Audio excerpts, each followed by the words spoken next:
乡亲啊，外来种青豆丁，伫个屏东县各地头大量来生产，都被属是侏罗纪公园的景象。县府是请高手来处理这个豆丁。向着目标，枪支弹出去，青豆丁就请摔落来，一边拍了，另外一边搁有动静。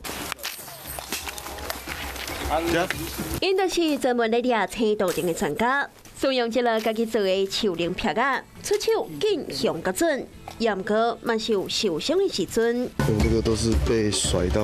外来种青豆丁因为无天敌，族群的数量逐年拢在增加，活动的范围也大大扩大。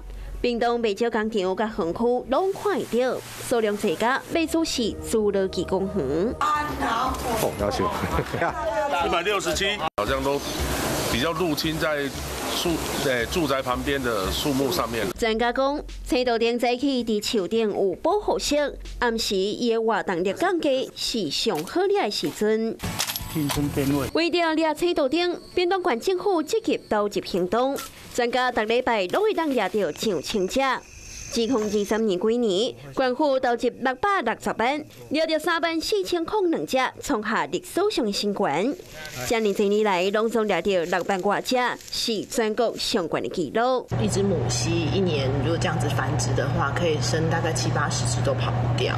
目前为止呢，我们移除的数量是23000多只。根据了解，青豆丁原产地伫中南美洲，大概20-30年前引入台湾做样本。 后来放出去到野外，目前伫中部、南部到东部拢发现野外有生团的族群。